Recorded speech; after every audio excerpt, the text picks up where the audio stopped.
So good, man. So good.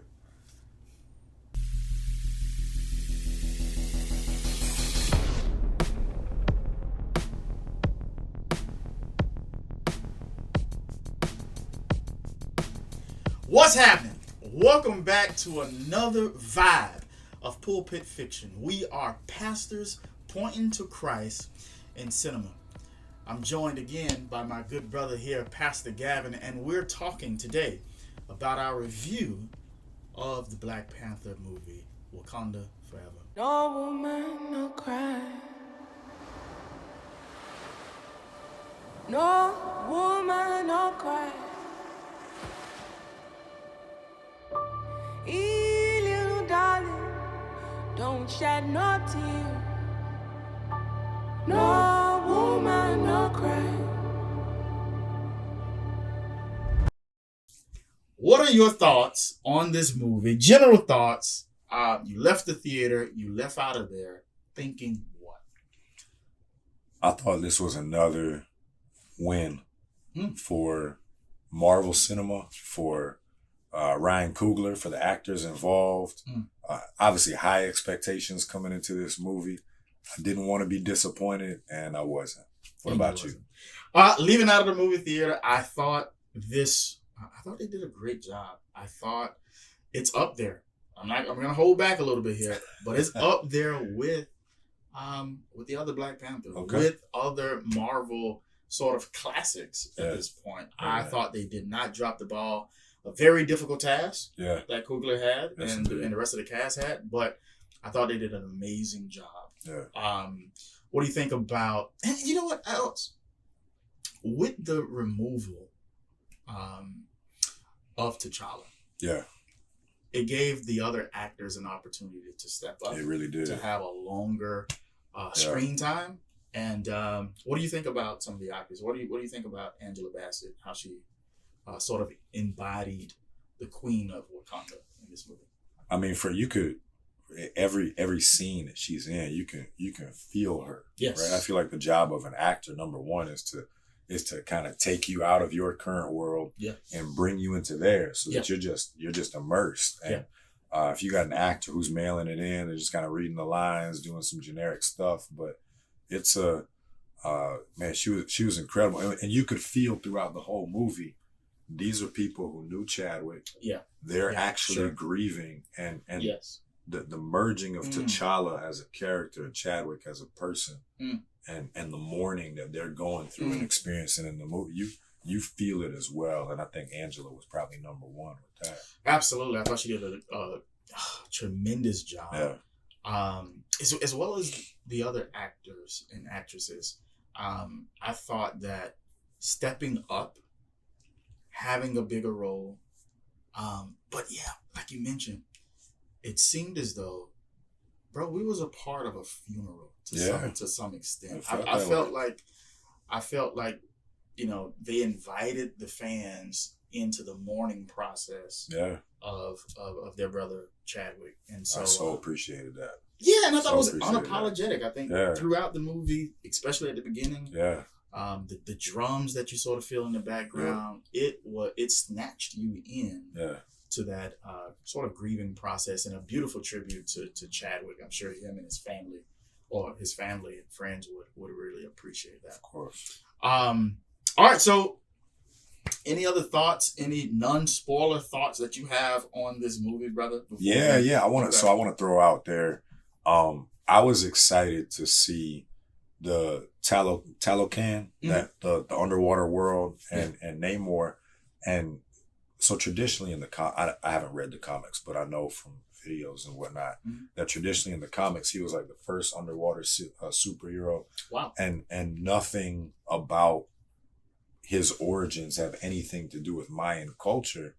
This is a new addition for this movie. So I thought that was kind of an interesting take. How can they pull this off? And I just thought that was a slam dunk. The two worlds, Wakanda and Talocan, as places that feel lived in with these rich histories that drive the current characters and their motivations throughout the story. It's just, I think Ryan Coogler did a masterful job of world building where these feel like these could be actual places, and these are the necessary consequences of the actions of these places. And each actor, I thought, conveyed that really well too. Sure. What would you give this movie? Grading it on a scale of 1 to 10. Yeah. 10 being the best grade you can give. Yeah. What would you give this movie? Yeah. So my first thought, I'd say probably 8.5. Okay. Right around there. That's not a bad movie. Yeah. 8.5? 8.5 is a good movie. Okay, why not 10? So there's only a couple of 10s that I've ever seen. Okay. Godfather's a 10. Mm-hmm. The first Black Panther, I'd put in that 9.5 range. Wow. This one, it runs a little bit long. I think the way they handle Namor's backstory was really cool, but rather than him telling it, they could have shown it. They could have maybe done some clips like Batman Begins is one of my favorite movies, right? And Christopher Nolan's style throughout that movie is he's telling you the backstory of how Bruce Wayne becomes Batman, but he never tells you like this is what happened. He shows you. He brings you into the moment and allows you to experience it. I thought they could have done that a little bit better, but I think I'm being nitpicky there. Yeah. That's why I didn't give it a 10. That's the only reason why? That's the main reason. Well, then I have to give it a 10, brother. Oh, man. yeah. If that's the only reason, I have to give it a 10. Given the complexity of what they had to deal with, given how everybody stepped up to the plate, and given the fact that this character, Namor, pretty much ended up being my favorite character throughout the movie. And so, I think I'm with you there. And so, there's no way that he could be that if they didn't do as good of a job as they did with bringing his character to life. Yeah. I thought his family members, the story regarding his mother, and how they depicted that. Yeah. Beautiful. There was a time in the movie where I'm in love with Neymar. There's no other way of putting it. Pause. Go ahead. Yeah. No, you good. Go ahead. No, but I think that the movie's a 10, bro. I just think it's a 10. I think it should win best film this year.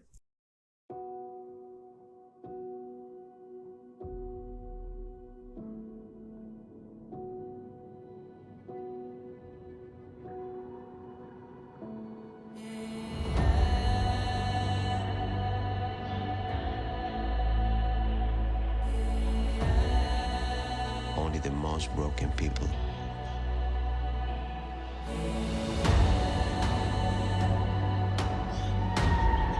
can be great leaders.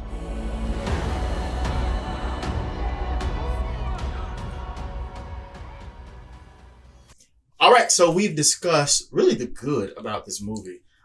It's time to discuss maybe the not so good, maybe the bad. Brother, first question I have for you is, can this movie be enjoyed by everybody?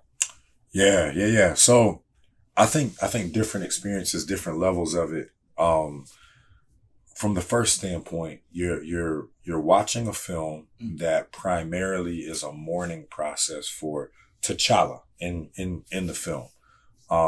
So really you're watching Shuri's journey through that. She lost her brother and she's dealing with grief. She's really presented as this non-believer at the beginning.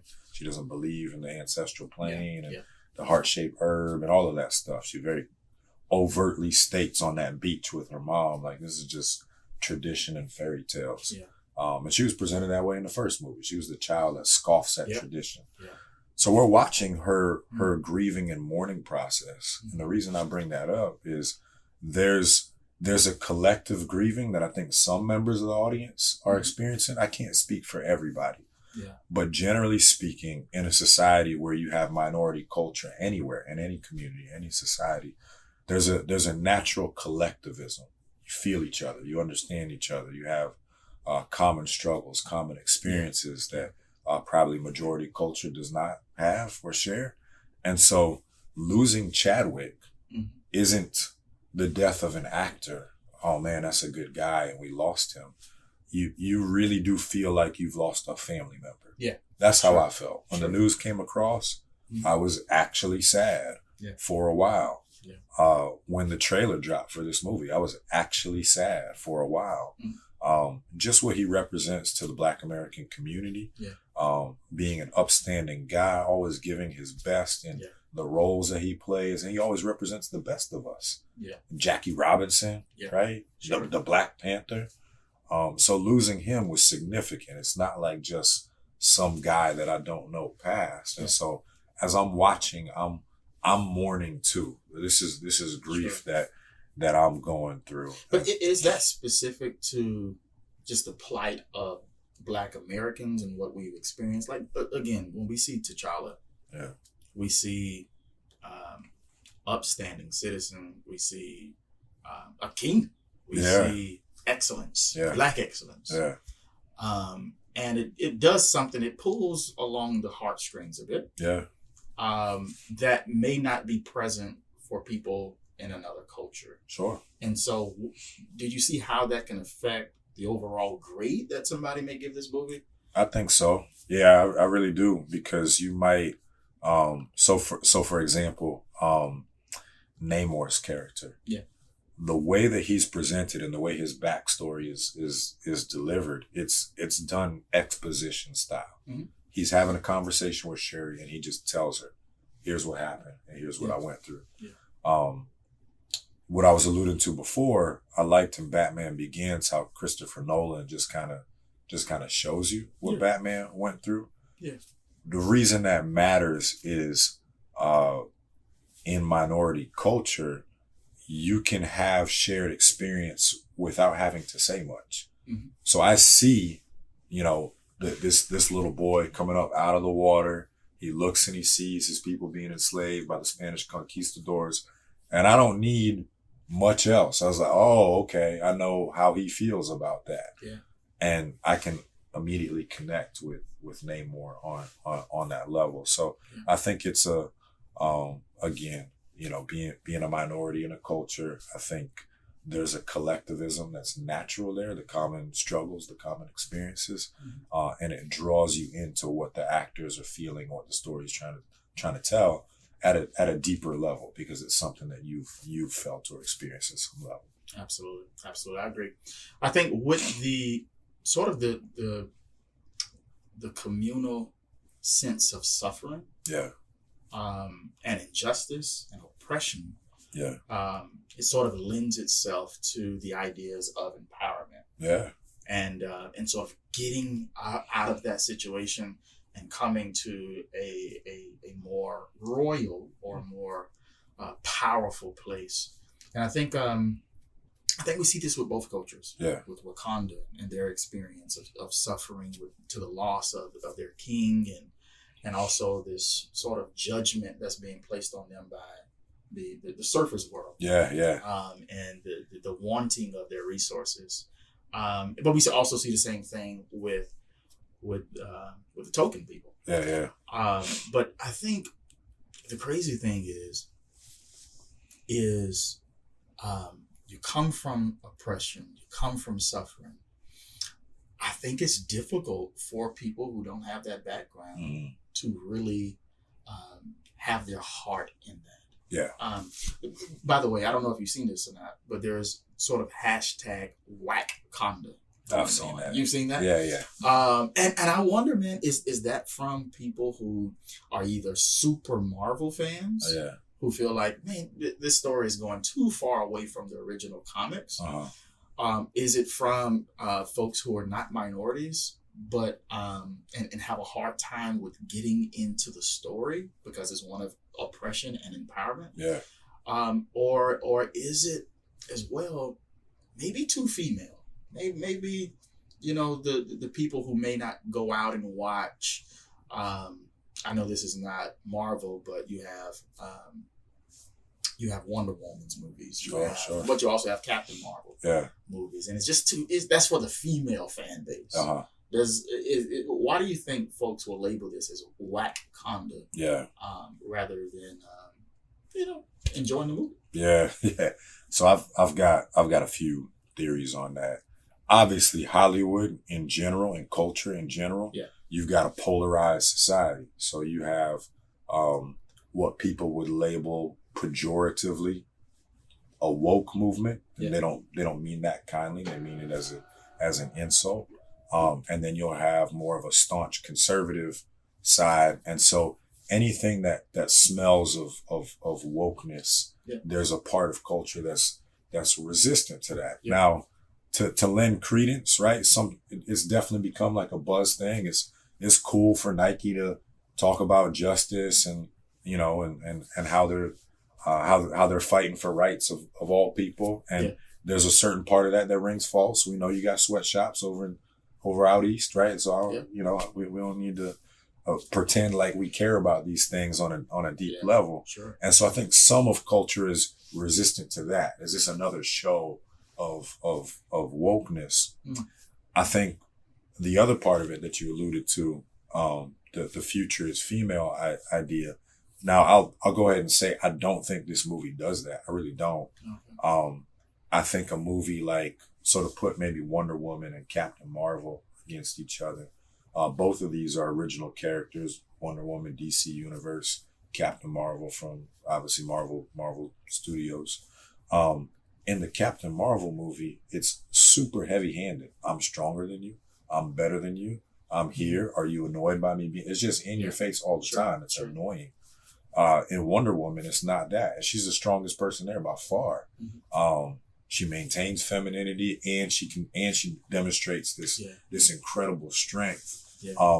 Wakanda Forever does that, where at no point in the movie, I'm fully aware that I'm watching a queen, I'm watching a female general, and I'm watching the little sister become Black Panther, which is the protector of Wakanda. Yeah, sure. And at no point did it feel like this was forced. Look, we're trying to wedge these characters, and all of it felt natural. The Dora Milaje, they're beasts.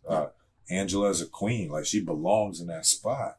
And Shuri, she comes off as this kind of reluctant hero. She doesn't want to be the hero, but somebody's got to step up, and who more than her at the end of the movie. So I thought it was perfect in that regard.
All right, so what do you think this movie is saying theologically? So I think there's a couple of themes in the movie that are of interest to me. Number one is grief. That's the main theme throughout the movie. We're presented in the scriptures with death as an enemy, right from the jump. Adam and Eve are in the garden and they sin, listen to Satan, and the curse that God brings upon the man, on Adam. I think it's in verse 17. He says, from dust you came and to dust you shall return. And then immediately, chapter 4, Cain kills Abel. Chapter 5, you get this repetition of death. So it's presented as an enemy. We're meant to grieve. Jesus weeps at a funeral in John chapter 11. So I think that's something that connects at a deep level, that we're meant to feel that this enemy of death has been introduced into this family, this royalty of Wakanda. Let me jump in there. Yeah, go ahead. And I think that this is good, because going into a movie like this, being aware of the theology and some of the gods that are being brought up just gives you a heightened awareness of those things, but it also allows you to protect yourself from false beliefs. For example, some believe that the sign is of Osiris, who is sort of the biggest, strongest god in Egypt, Egyptian mythology, as well as he's the god of the underworld.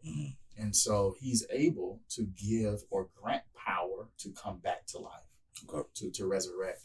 And so we see some of that being played out as, I guess, the potion that Shuri the heart-shaped herb, heart-shaped herb, it in some way kills you.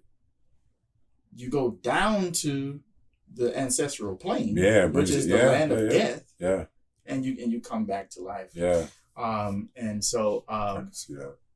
which is interesting stuff. Another figure in this movie is Bass, or Bassett. And Bass is another god or goddess in Egyptian mythology. This is part of the reason why I think they had to go in the way of Shuri, because Bass is a cat with the slender build of a female, and Shuri, has that slender shape. And so we see that, and she probably, that the actress there, she probably fits that role better than say someone else. Like a Koye. Yes, like one of them. Because of that slender build. But it also tells me that in the movies to come, Namor cannot be a true ally of Wakanda. Because of his character being Kukulkan. This is a god who is a serpent figure. And Bassett in Egyptian mythology is the enemy. She's the protector of her people. She's the protector of Ra from this serpent figure. And that is her position. That is what she's known for. She's the protector god of the serpent. And so we see that Namor is sort of the serpent figure. And so they will always be at odds. And I think that that alliance that they have is just temporary. So what are your thoughts on some of that, but also where this movie could go now? In the next film. So a lot of that stuff, I'm glad you bring it up, because I think an undercurrent of culture is there can be a distaste for Christianity because of past oppressions that Christianity really needs to just atone for, right? It's really, these are really true. You had pastors who were KKK members, and you had, it was pastors that Martin Luther King was writing the letter from Birmingham jail to. And so because that's part of our history, there is an undercurrent in society that's happened for a long time that says maybe this westernized religion of Christianity was something that's been imposed on. Maybe it was the masters teaching the slaves and trying to get them to be docile and obedient. And this is not us. We have to get back to Bast and Osiris and these other gods that are the gods of our people and the ancestral plane. And so as you watch the movie, the first one as well has these themes. Be aware of that, and then be aware of the falsehood of it, where that's simply not true, right? Christianity wasn't imposed on Black people by white oppressors. There were those who did that, but Christianity has its roots in Africa, right? Simon of Cyrene helped Jesus carry the cross. He's from Africa. Michael the deacon was a man from Ethiopia who consulted with Martin Luther and helped him shape his theology. That's back in the 16th century. And so just understanding that those themes are present, and then really, I believe how Jesus Christ triumphs over all of that theology, where Shuri needs to formulate a plant and an herb in a scientific lab that she was unable to do to save T'Challa. And she forms it for herself, where Jesus walks up to the tomb and says, Lazarus, get up. No heart-shaped herb, no chemicals, no failure to do it. When he speaks it into existence, it happens. So the resurrection we look to really comes through and from Jesus Christ. Absolutely. Yeah, man. Thank you, Pastor Gavin. Yeah. So where could this movie go next? We see a child is born. A child is born. Oh, coming, Gee. So where could this movie go next? Is it possible that the next film, T'Challa will be king, or how long do you think? I got some ideas, man. Okay. I got some ideas. So if Ryan Coogler, Coogler, man, if you see this and you want to call me, I got some thoughts. I thought there was a theme that was kind of hanging, left unanswered. It seemed to me that the conversations with the CIA were the Wakandans are responsible for killing off our people on the boat. So you remember the movie opens after T'Challa dies, right. The Talokanians come up out of the water and right. they assault that whole ship. And the United States never responds, really. But throughout the movie, you keep hearing, it was the Wakandans, it was the Wakandans, it was the Wakandans.